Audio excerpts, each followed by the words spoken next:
Srirupa Goswami Pranam Mantra.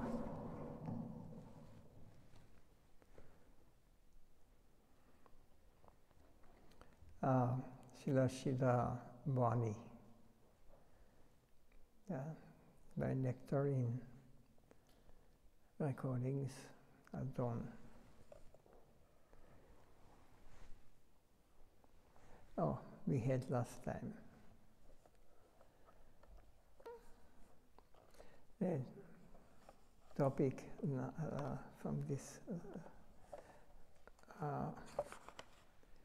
is very short, but everything is essential. To become a Vaishnava, proper Vaishnava, is almost impossible. Srila Siddhamath says on this, to become a Vaishnava proper is almost impossible. It is only a matter of grace. From that level that we can go there. There's nothing we can do from our side.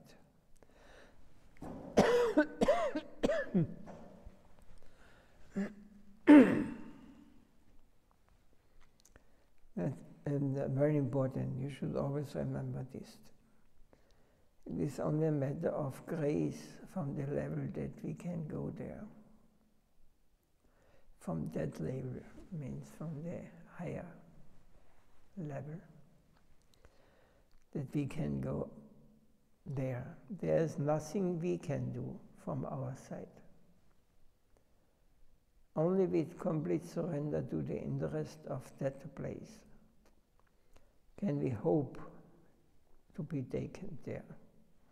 This is the attitude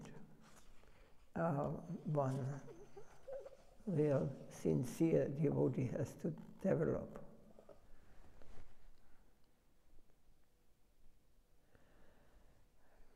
We can be misled by taking lust as love.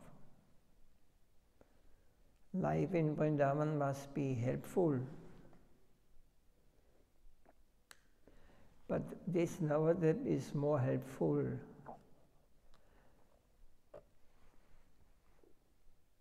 Our life in Vrindavan must be helpful. But this nowadays is more helpful. There is the possibility of committing offense. We can be misled by taking lust as love. We can misidentify our enjoyment as devotion or prema. The possibility is there. In that case, we would become sahaja. They imitate everything. So what is the value of only living in a land of what we see by our senses? It has been told that the Dham is apakrita, not material, not to be experienced by our senses. So we must try to live in that Dham, the Chinmaya, that is the fully conscious area. So this is what all the real Vaishnavas who are living there in Vrindavan, by example, wants to tell us, the same Srila Maharaj, he wants to tell us this. We must try to live in that Dham, not material, not to be experienced by our senses. It is not building we see there, or lakes, or whatever we are going to visit. If you see this With our material eyes, we are not in Vrindavan. This is the first we have to understand. So because of this, I know many Bengalis, especially great saints. They have lived for 40, 50 years. Even Jagannath Das Babaji lived. He was 134 years old. But the last 20, 30 years, he was coming back from Vrindavan to Mayapur, to Navadvip. Because in Vrindavan, offenses are not forgiven. But in Navadvip is more helpful. There is the possibility of committing offense. We can be misled by taking lust as love. This can be. So another point is that we have to be free from all this lusty, enjoying spirit. This is absolutely removed from the heart, from the mind. It is those who are real Vaishnavas.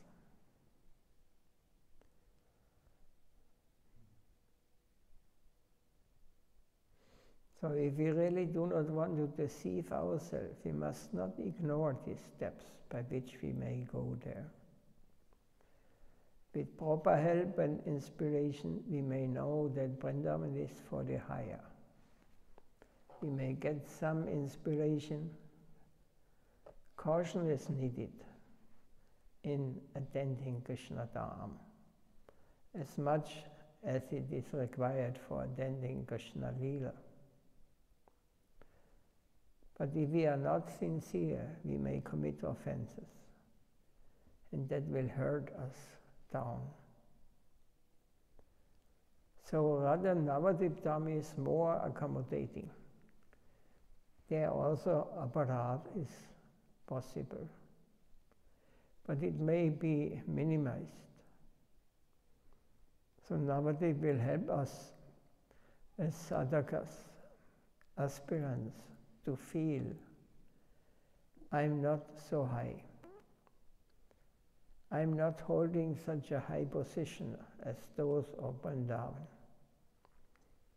In chanting the name or reciting in the Dham, with everything there is consideration of offenses, and less considerations of offenses is found in Navadvip Dham. It is more liberal. Still, the most important factor is sadhu sangha, the superior guide. Srimad Das Thakur has written, Dirthayata Varishrama Kevalam Anera Brahma Savasiti Govinda Jarano.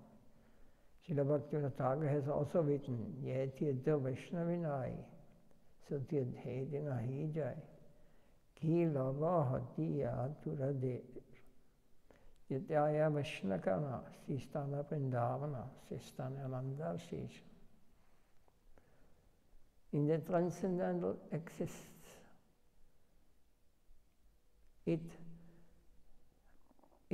The transcendental exists prevailing over matter, but remains inconceivable to our empirical minds. It is present like our guardian, but our physical sense is unaware of its existence. Very important also. We have to understand, when we go to Vrindavan, we should go under the guidance of a higher devotee who has realized. This was my attraction when I was living for many years at least in the Kartik time I came in August, I always stick to my Guru Maharaj. I never left him. Every day, he did not go on parikram because he was old at this time. My understanding was, when I'm going out, I'm seeing bricks and I'm seeing ladies and men, and they were mixing and want to enjoy. I see buildings and all these things, but this is not Vrindavan. I understood. But I know that wherever my Gurudev is, there will find Vrindavan. There is the real Vrindavan. He is always with Krishna. He is never separated. So what I want to see bricks and water and buildings, and this is external, for our external sense, for the beginner. So I never left him. So he was very merciful. He accepted. Sometimes we went out just to visit the parikram devotees, hundreds of devotees. But he always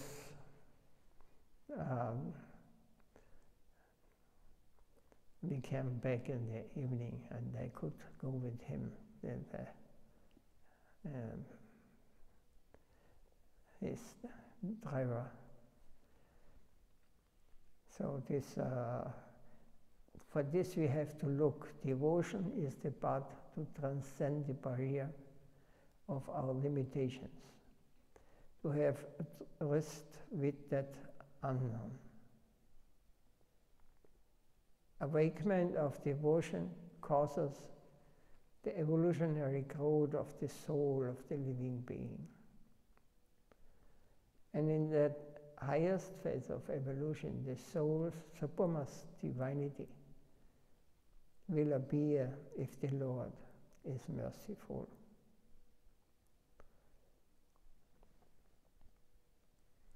So Brahma Vaicitya are extremely high transcendental subjects.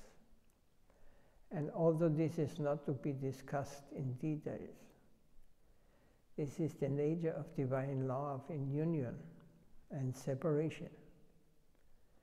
Both are independent, for one cannot stay without the other.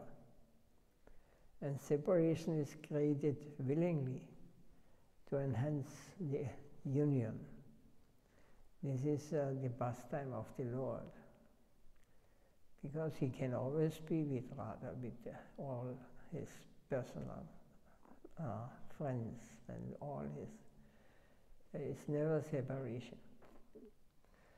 But he, Yogamaya, informs, she arranges that the feeling of separation appears, because always afraid that he is leaving, he is going away. And without these two poles, there can not this divine loving exchange cannot exist. This exists like this. Even in the material world, it is similar, but it is a perverted reflection. We also feel separated from our object, what we want to enjoy. And we are trying to get this enjoyment. And then we get for there is some yoga meeting, and again the anxieties come, we lose it. So this is the eternal pastime of the Lord. In unlimited ways, everybody experience if one comes to the transcendental plane.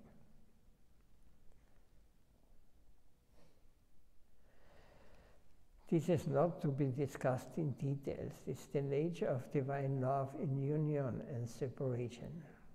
Both are independent, for one cannot stay without the other. So, Sambhoga loses taste.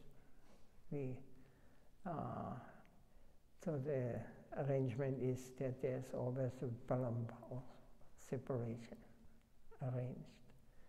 And then the desire of meeting from the side of Krishna and the side of his eternal lovers or friends is increasing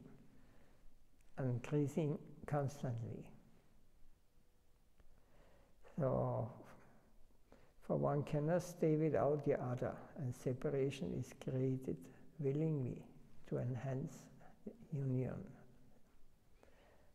So to increase the meeting or sammoga is created in this way.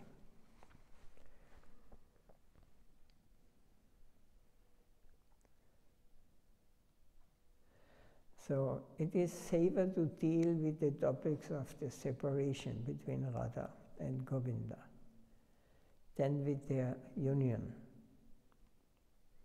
Of course, we must understand that the pain of separation experienced by Radha and Govinda has nothing to do with this plane. And so with this caution, we may talk to some extent about separation. But it will be extremely dangerous for us to discuss or to think of when Radha Govinda and their intimate friends are combined, enjoying each other's company. Because if we deal with the pastime of Radha and Krishna with any mundane conception, we will create a great offense. So to conceive of the union of Radha and Govinda is more dangerous than the cultivation of feelings of separation, as Mahaprabhu has shown by his example. This is the devotee's mood. And even Mahaprabhu wants to experience, the Lord himself came, he wants to experience this feeling of separation. So he went to so many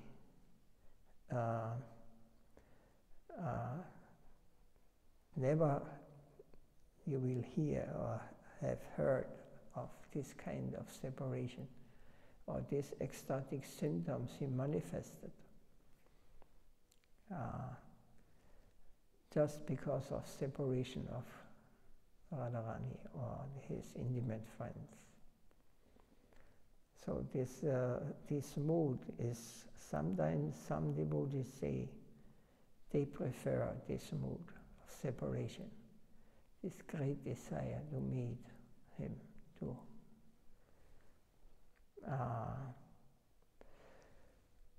then more than the sambhoga, the meetings himself. The meeting himself, we should not touch this topic, because we are not fit to understand, because we have mundane conception. We think they are enjoying like human or animals, like we do in this world. This may be a great offense. That's because of this Vrindavan is not for beginners. It's not for sadhakas.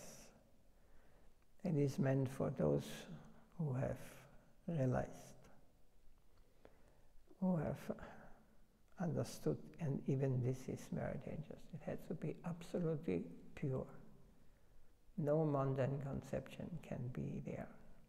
Otherwise I commit offense and I will be kicked away.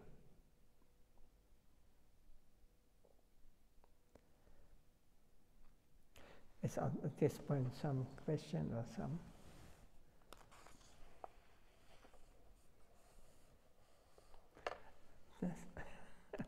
It's not the topic we We can't discuss so easily. We can hear, maybe.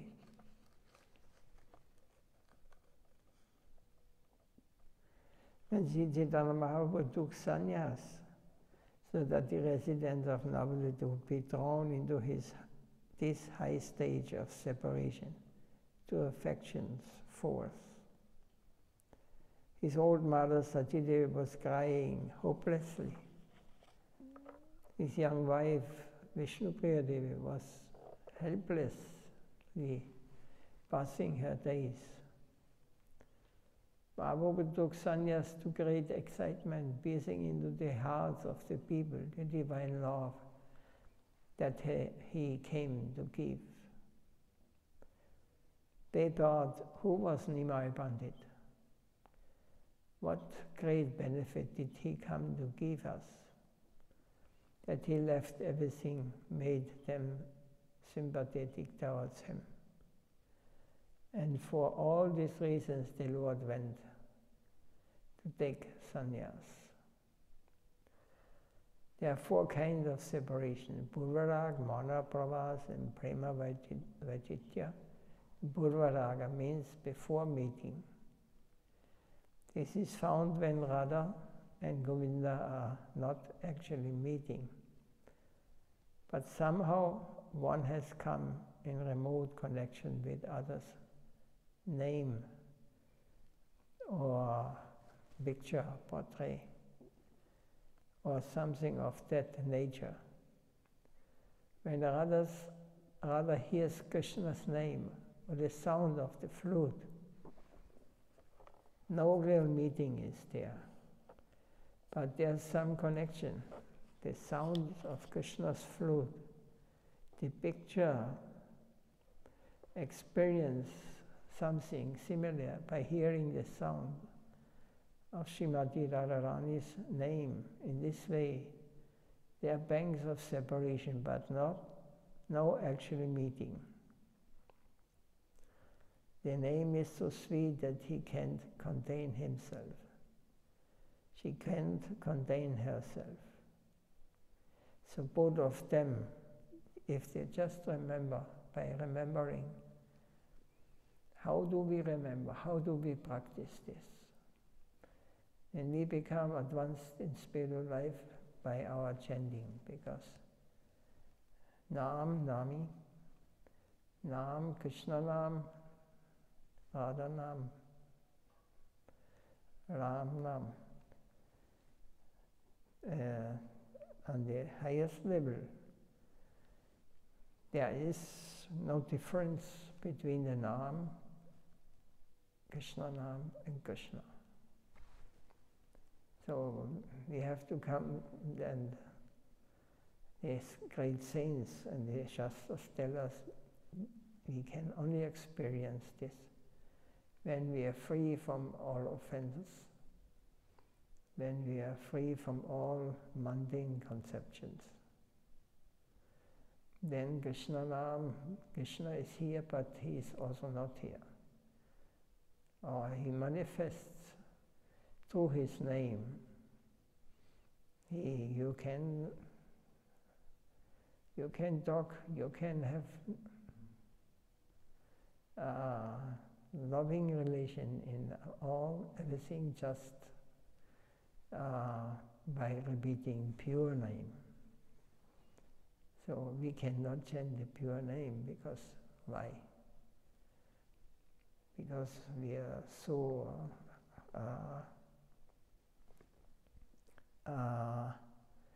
we cannot hear the name with mundane conception, because we are attached to this material world, mundane world. We have so many plans here, we have so many desires here, we have so many attachments in this world. How can we expect that we can call Krishna pure? Krishna and Krishna's name, Krishna, Hare Krishna, Hare Krishna, Krishna Krishna, Hare Hare, Hare Rama, Hare Rama, Rama Rama, Hare Hare. Krishna's name, there's no difference. We have to learn, we have to become purified. We have to, step by step, life after life after, it takes in reality many lifetimes.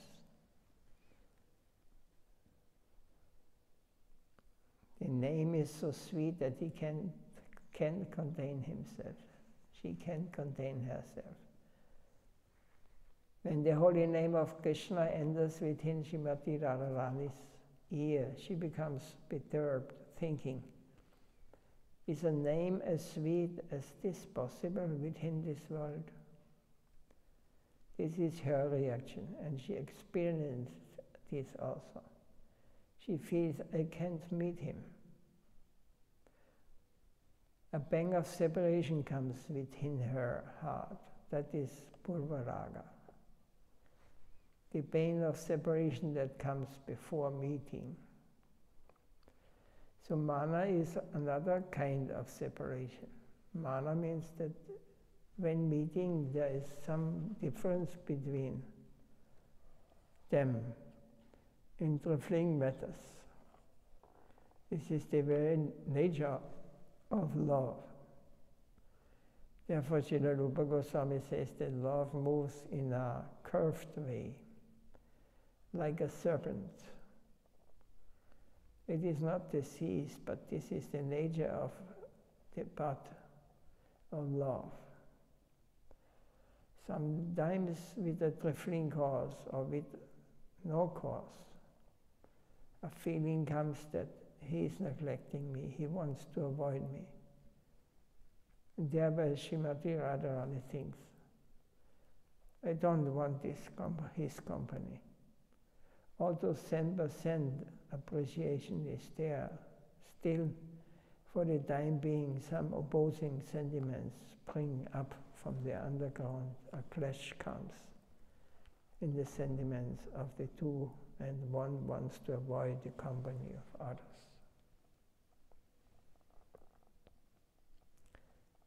This is very intimate.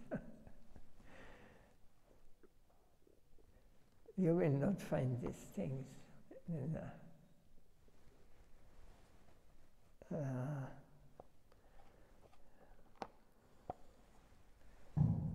or understand it, let's say like this.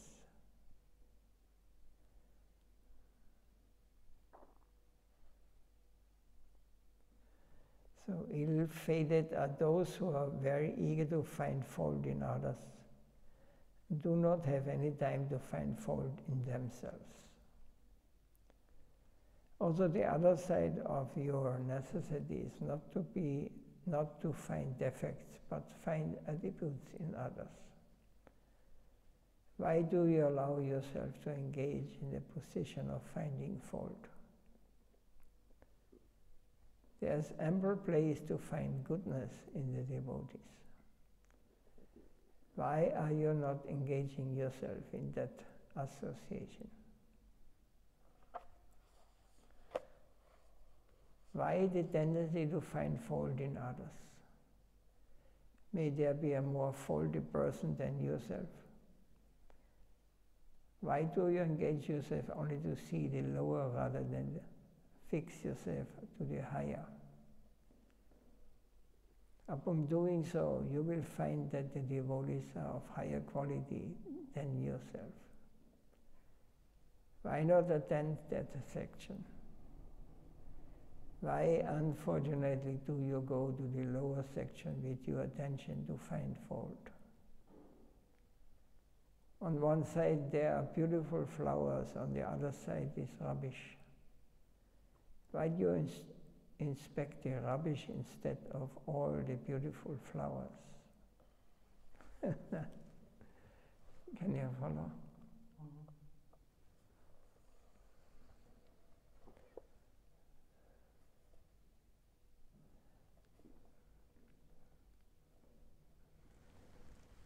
So, I have given time to our Pujari. 10 minutes more.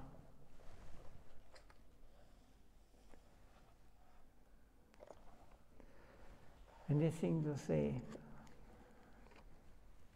Comment? Or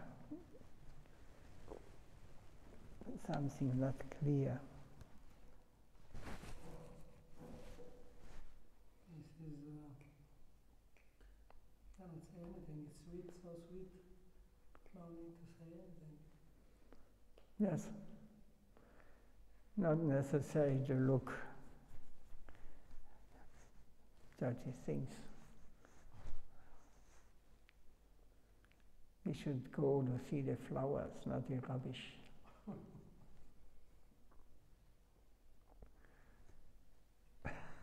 Hare Krishna. I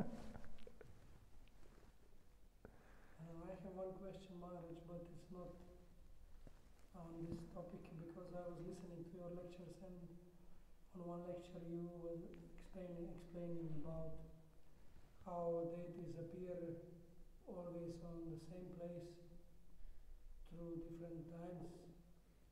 You were explaining like so these deities and this farm in Risinga Kshetra all over the world.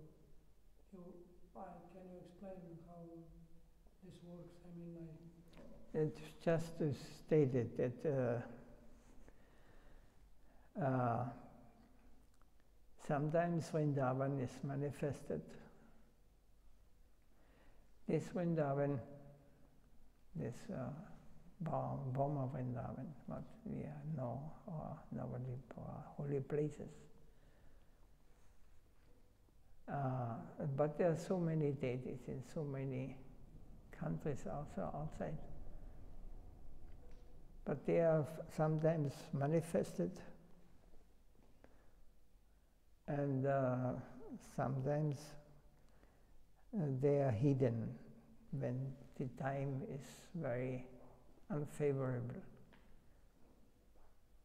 like it was in the times in Vrindavan, where the Govinda was taken from the temple and they brought him to Jaipur. Now the original deity is staying there. You're too early. A few minutes.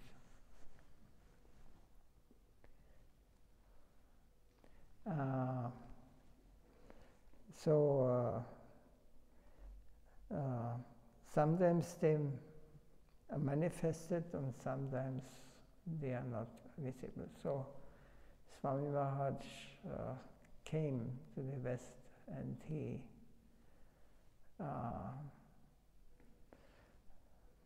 he's very close to the Lord. So the deity may manifest like the Shingakshetra. This why even Shingakshetra in German especially, because Daityas, this was the name of the demons. Prahlad Maharaj was the king of the Daityas, and Hiranyakashipu, his father. They were called Daityas. Even the land is called Deutschland. It means Deit is inside, you know. And land means land, you know. So there are many places, hidden places, where they are not manifested. And some places they manifest. Like Radha Govinda manifests here in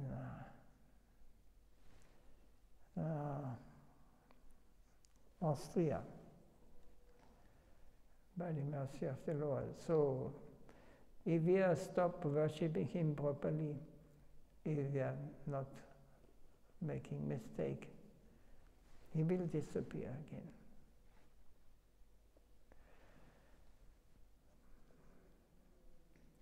Maybe like a museum, but the Lord is not here. Something like this. the Lord manifests, where he is properly worshipped, where his devotees are worshipping him, then he manifests in different places. It's not only India, it is all over the world. It belongs also to Krishna. It's also his creation. So everybody gets a chance to remember Krishna.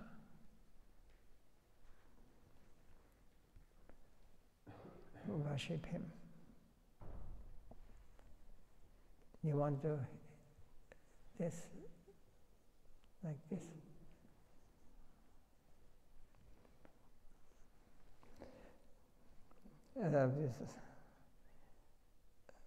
According to the acharyas and the shastras, it is like this. We may believe, outsiders may think this is speculation or whatever, but devotees who are sincere, they will not only, they will know that the Lord is manifested there, and then some places he is not manifested. Means only the form is there, but not the Lord. Depends. Then it is not a temple anymore. Okay, we close here. Jai Srila Sitadev Goswami Maharaj ki Jai. Jai Srila Gurudev Nitya Leela Bhavishtam Vishnu Pahar Brahmahamsa Virjarya Ashtotar Sadasi Srimad Bhakti Vaibhava Buri Goswami Maharaj ki Jai. Itai Gu Brahmanandi Kalbhatarude Kripa Sindhu Devacha Paditan Bhavanipyo.